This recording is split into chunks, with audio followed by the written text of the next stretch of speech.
के हमारा से शादी के हुआउरी, प्यार के हमारा से शादी के हुआउरी।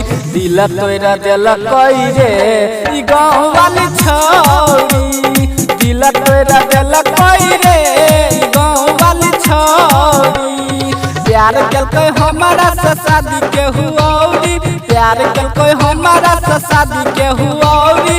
दिल तोरा दिल कोई रे ई गाँव वाली छौरी, दिल तोरा दिल कोई रे ई गाँव वाली छौरी।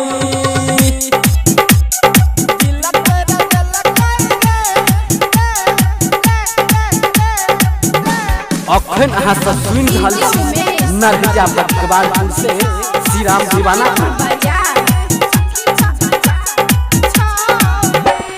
बचपन का प्यार हमर भेले बड़ा बहादी, दोसरा के हाथ धक के लपहिरे शादी।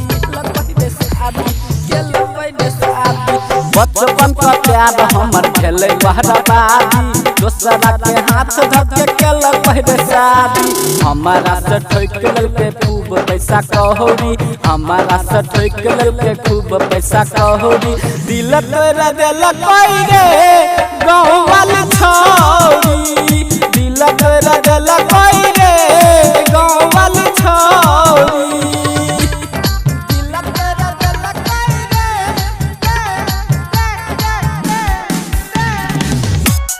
दिल तोरा दिल कोई रे गाँव वाली छौरी। DJ Umesh presented by PYSK music. सपना में याद आबै छले बड़ी जोर से, लै छली नाम दिल धर कहबे जोर से, धर कहबे जोर से, धर धर धर। सपना में याद आबै छले बड़ी जोर से, दै छी त नाम दिल धर कहबे जोर से। श्री राम दीवाना संगे खूब रहे जोहरी, अनिल आशिक संगे खूब रहे जोहरी।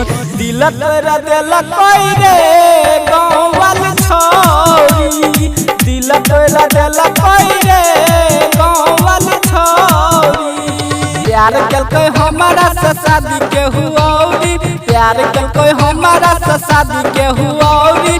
दिल तोरा दिल कोई रे ई गाँव वाली छौरी, दिल तोरा दिल कोई रे ई गाँव वाली छौरी।